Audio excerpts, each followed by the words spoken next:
శారదా పరివారం. ఇప్పుడు ఆవకాయ పెడుతున్నానండి. ఆవకాయకి సంబంధించిన కొలతలు అవి చెప్తాను చూడండి. 4 గిన్నెలు మామిడికాయలకి 1 గిన్నె కారం, 1 గిన్నె ఆవగొండ, 1 గిన్నె కంటే తక్కువ ఉప్పు వేసుకోవాలి. ఉప్పు ఎప్పుడు తక్కువ వేసుకోవాలి కానీ ఎక్కువ వేసుకోకూడదండి. 3వ రోజు కలుపుకుని చూసుకుని దానికి సరిపడా ఉప్పు వేసుకోవాలి.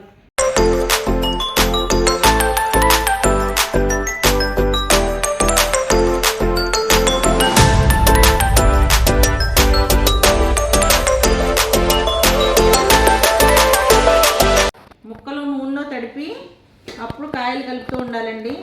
ఎందుకంటే ముక్కలు నూనెలో తడిపితేనే ఎక్కువ గట్టిగా ఉంటాయండి ముక్కలు. అందుకని ముక్కలు ఎప్పుడు నూనెలో తడుపుతూ ఉండాలండి.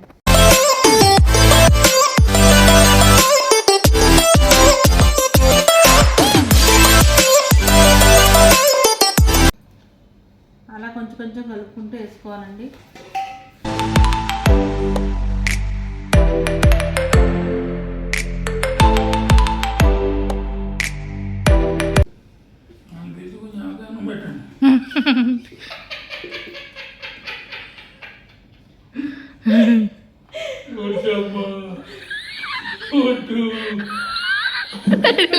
చెప్పండి రెడీ చెప్పు.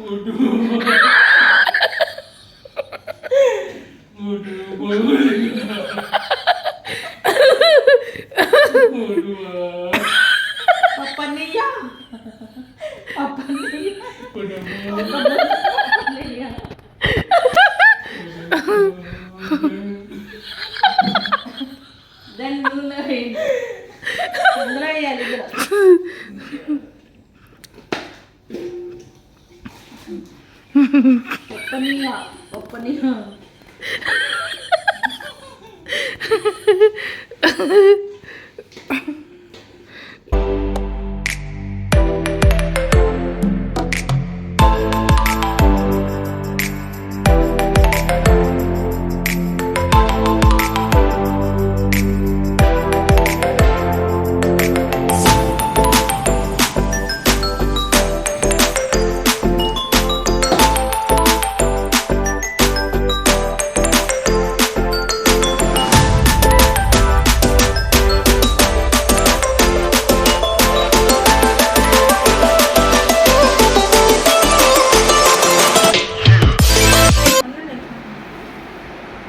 వెల్లుల్లిపాయలు శుభ్రంగా ఎండబెట్టి పొట్టు తీయకూడదండి. పొట్టు తీస్తే ఉప్పు కండకి పట్టేస్తుంది. అందుకు పొట్టు తీయకుండానే శుభ్రం చేసుకుని ఒక ఎండబెట్టి వేసుకోవాలి వెల్లుల్లిపాయలు. ఉప్పు రుచుకోవాలి.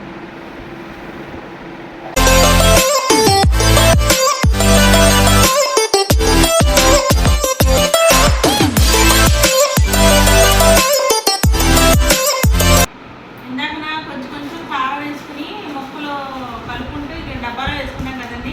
ఇప్పుడు మొత్తం అన్ని ముక్కలకి కలిపి వేసుకుని ఒకే దాంట్లోనే వేసుకుని మొత్తం గుచ్చెత్తేసేసి కొంచెం నూనె వేసుకుని కలుపుని పైన వేసుకుని అందులో వేసేసుకుని ఎంత కలుపుకుంటే అన్ని ముక్కలకి ఒకేసారి ఉప్పు కారం అన్నీ అంటుతాయి అన్నమాట.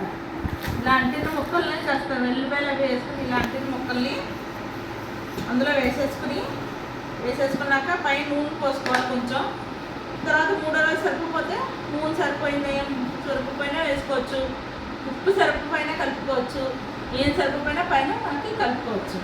3వ రోజు మాత్రం తోడుకోవాలి. రోజు కొంచెం కలిపి 3వ రోజు మాత్రం కలుపుకోవాలి. 3 రోజులు ఓర్నివ్వాలి. 75 కాయండి ఆవకాయని.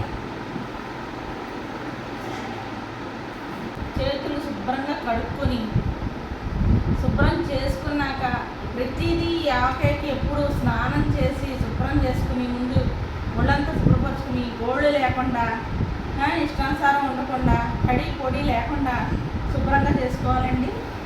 చేతులతో కలుపుతున్నారు. స్పూన్తో కలిపే ఆవకాయ కాదండి ఇది. ఎందుకంటే పెద్ద ఆవకాయ కాబట్టి కంపల్సరీ చేయి పడందే, చేతులు పడందే అవ్వదు అండి. చిన్నగా పెట్టుకున్నాం అనుకోండి, గరిటెతోటి స్పూన్స్ తోటి కలుపుకోవచ్చు. ఇలా అంటారని ఆనుకోవద్దు, దొంగరు అంటారని ఎవరన్నా అంటారని చెప్తున్నాను. అంతకన్నా ఏం కాదండి. అంటే అందరూ ఇప్పుడు ఏంటంటే అంత శుభ్రం గురించి చెప్తున్నారు, చేతుల గురించి చేతులతో ఎలా పెడుతున్నారు అంటారేమోనని జాగ్రత్త బయలాస్ట్ కదండి.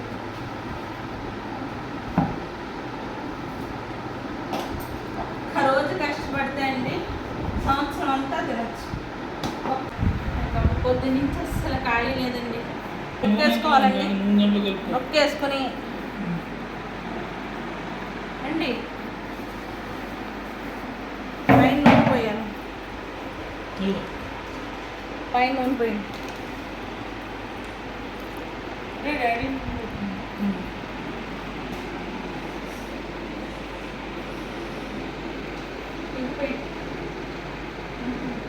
ఆవకాయకి మాగాయకి ఎంత నూనె ఉంటే అంత నూనె ఉంటే కంటికి నూనె లేకపోతే యారు. పచ్చడికి కంపల్సరీ నూనె అనేది పడాలి.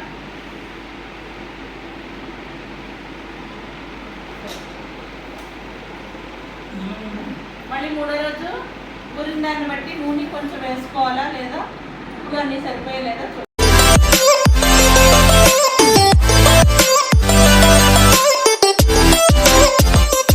వెల్పాకాయ మాగాయ కూడా చేశానండి. ఆ లింక్ మీకు డిస్క్రిప్షన్లో పెడతాను, చూడండి. మీకు నేను చేసిన విధంగా నచ్చితే లైక్ చేయండి, షేర్ చేయండి, సబ్స్క్రైబ్ చేయండి, వెంట నొక్కండి. రాధా పరివారం ఓకేనండి. అది చేసిన పచ్చళ్ళు ఏటిగానే అది చెదరకుండా ఉంటాయి. పచ్చళ్ళు పెడతాను. మెంతికాయ కూడా చేస్తాను. అది షుగర్ పేషెంట్స్కి వాటికి వాళ్ళకి చాలా బెస్ట్. ఆవకాయ వేడి చేస్తుందండి, కొంచెం సాయంత్రం సరిగ్గా కొంచెం వేడిగా అనిపిస్తుంది, అంటే వేడి చేసినట్టు అనిపిస్తుంది ఆవకాయ తింటే కొంచెం ఎక్కువగా. కానీ మెంతికాయకి చలవండి. మెంతికాయ ఎంత తిన్నా ఏం పర్వాలేదు. మెంతికాయ ముఖ్యంగా షుగర్ పేషెంట్స్కి మెంతికాయ చాలా బెస్ట్ అనమాట. మెంతికాయ పెడతాను, అది కూడా మీరు చూద్దాం. థ్యాంక్స్ ఫర్ వాచింగ్ రాధా పరివారం.